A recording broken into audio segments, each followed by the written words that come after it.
안녕하세요. 린다 수 파크의 A Long Walk to Water 한번 읽도록 하겠습니다. 오랜만에 읽는데요. Chapter 6 갑니다. Na's family had been becoming to the lake camp for generations. Naya herself had been there every year since she was born.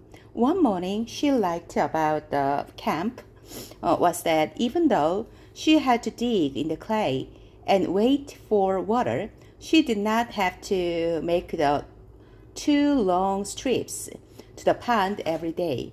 But this year, she realized for the first time that her mother hated the camp. They had no house and had to sleep in makeshift shelters. They could not bring most of their things, so they have to make do with whatever was at hand. And for much of each day, they had to dig for water. But the worst was the look on her mother's face, where Naya's father and older brother did well off to hunt. Fear. Her mother was afraid that the man in the family would run into Dinka tribesmen somewhere that they would fight and get injured or worse. They had been lucky all this year. No one from Naya's family had been hurt or killed by Dinka, but she knew other families in the village who had lost loved ones in this way. Naya could see the questions in her mother's face every morning. Would they be lucky again? Or was it now their turn to lose someone? Southern Sudan, 1985. Salva's mouth closed and opened again, as if he were a fish. He tried to speak, but no one sound came out of his throat. He tried to move, but his feet seemed stuck to the ground. Salva, the man said again, and hurried toward him. When the man was only a few steps away, Salva suddenly found his voice. "Uncle!" he cried out, and ran into man's arms. Uncle Zewir was the younger brother of Salva's father.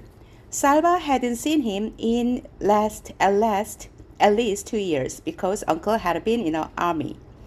Uncle must know about the war and fighting. Maybe he will know where my family is. But these hopes were dashed as soon as Uncle spoke. "Aren't you alone? Where is your family?" he asked. Salva hardly knew where to begin his answer. It seemed like years since she had run away from his school and into the bush. But he told his uncle everything as best he could. As Salva spoke, Uncle nodded or shook his head. His face became very solemn. When Salva told him that he had not seen nor heard a single word of his family in all that time, Salva's voice trailed off, and he lowered his head. He was glad to see Uncle again, but it looked as if he might not be much help either. Uncle was quiet for a moment. Then he patted Salva's shoulder. "Ah, nephew," he said in a cheerful voice. "We are no longer now, so I will look after you." It turned out that Uncle had joined the group 3 days earlier, but since there were no more than 30 people traveling together, they had not found each other until now.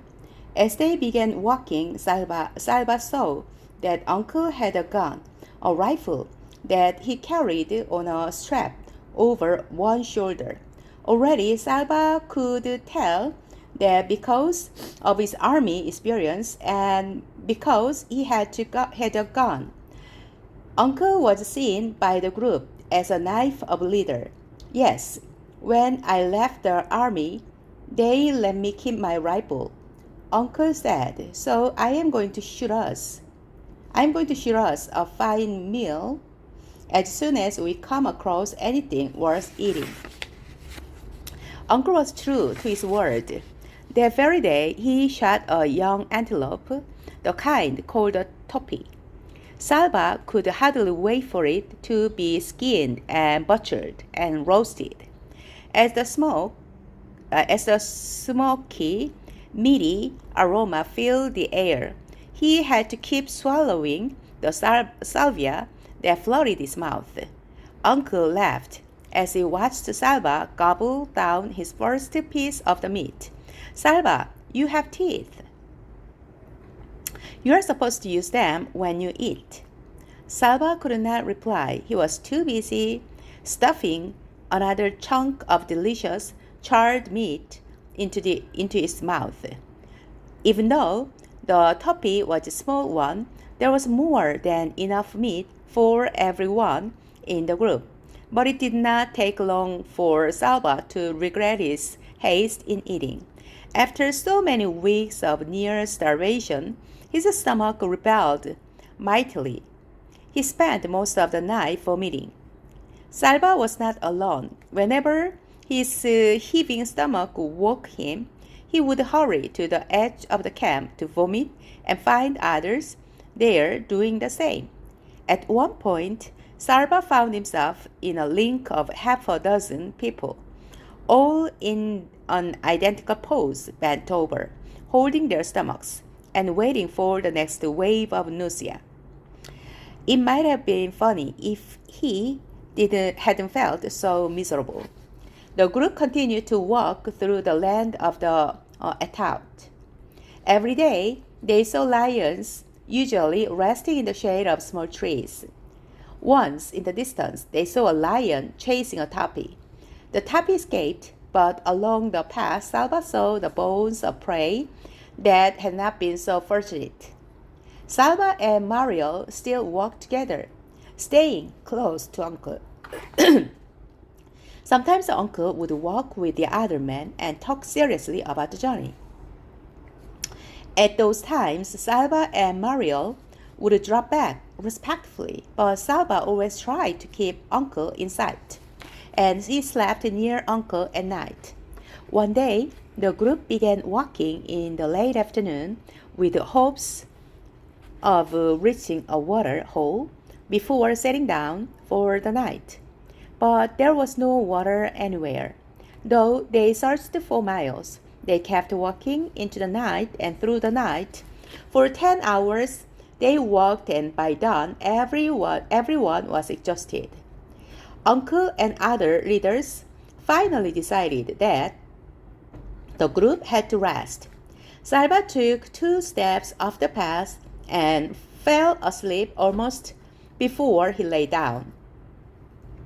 He did not wake until he felt Uncle's hand shaking his shoulder. As he opened his eyes, he heard wailing. Someone was crying. Salva blinked away the sleepiness and looked at Uncle, whose face was very solemn. I am sorry, Salva, Uncle said quietly. Your friend, Mariel. Salva looked around. He should be somewhere nearby. I don't remember if he slept near me. I was so tired, perhaps he has gone to find something to eat. Uncle stroked Salva's head as if he were a baby. I'm sorry, he said again. A cold fist seemed to grip Salva's heart.